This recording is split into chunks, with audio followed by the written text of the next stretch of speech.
बच्चों, हम आज मनुष्य के पाचन तंत्र के बारे में पढ़ेंगे। पाचन तंत्र का हम जब अध्ययन करेंगे तो ये देखेंगे कि मनुष्य के पाचन तंत्र में कौन कौन से भाग होते हैं और ये किस प्रकार पाचन की क्रिया करता है।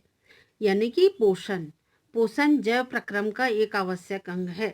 तो सबसे पहले हमारी जो पाचन की रचना है वो चालू होती है हमारे मुख गुहा से। सब आप अपनी अपनी मुख गुहा खोलो। आपको क्या दिखाई देता है? सबसे पहले आपके मुख गुहा में दांत दिखाई देते हैं। दांत ऊपरी जबड़े और निचली जबड़े, दोनों जबड़ों के में दांत लगी होती है और दोनों जबड़ों के बीच में आपको जीभ दिखाई देती है। तो मुख गुहा में जीभ होती है और दांत लगे होते हैं और मुख गुहा का ऊपरी छत तालू कहलाता है और ये निचला जबड़ा। इस प्रकार आपका भोजन जब मुख गुहा में प्रवेश करता है तो आपकी दांत क्या करती है? उसको काटती है, चबाती है, जीभ उलट पुलट करती है। यहाँ 3 जोड़ी लार ग्रंथियाँ होती हैं। ये लार ग्रंथियाँ लार मिलाती है, भोजन नम और लसलसा हो जाता है और ये देखो अंदर सरकता है। तो ये जो सरक के गया अंदर, यहाँ पर होती है ग्रसनी, जिसे हम फेरिंग्स कहते हैं।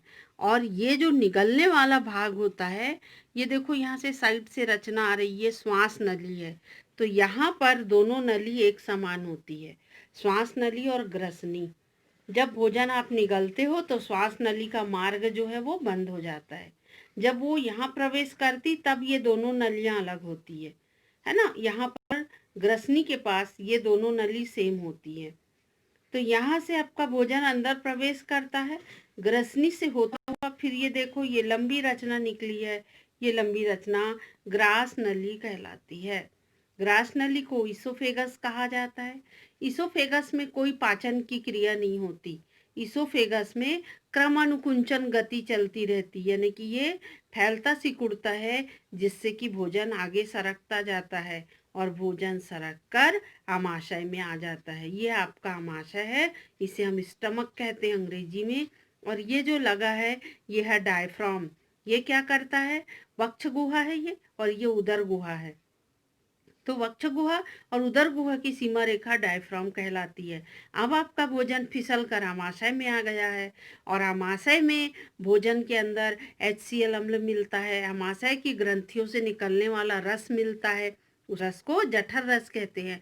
और जठर रस भोजन में मिलने के बाद भोजन मथ जाता है और मथने के बाद ये यहाँ से देखो निकल रहा है, ये कहते हैं हम इसे छोटी आंत।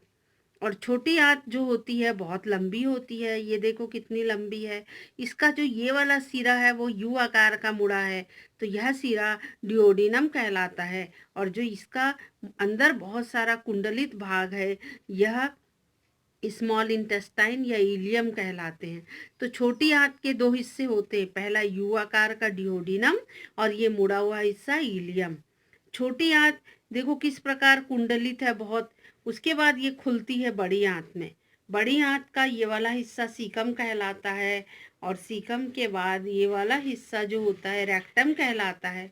हम इसे मलाशय भी कहते हैं और ये इसका अंतिम सिरा एनस कहलाता है।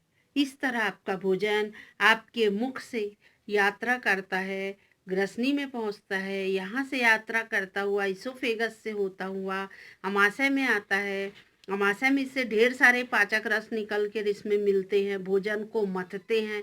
फिर वो छोटी आंत में आता है, छोटी आंत से बड़ी आंत में जाता है और इस प्रकार उसमें पाचन क्रिया धीरे धीरे पूरी होती रहती है। और छोटी आंत से पचा हुआ भोजन रक्त में अवशोषित हो जाता है और अपचा भोजन मल द्वार के द्वारा बाहर निकाल दिया जाता है।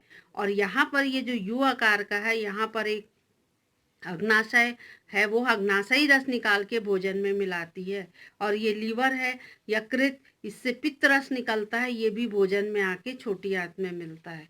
इस तरह ये आपका पाचन तंत्र है और इसका स्वच्छ नामांकित चित्र आना बहुत जरूरी है। ये छोटी आंत है और ये बड़ी आंत है। देखो आप, ये छोटी आंत और बड़ी आंत के जोड़ पर ये उंगली के जैसी एक छोटी सी कृमि के जैसी रचना, इसे हम अपेंडिक्स कहते हैं, कृमि रूप परिशेषिका। ये एक अवशेषी अंग है जो मानव में पाया जाता है।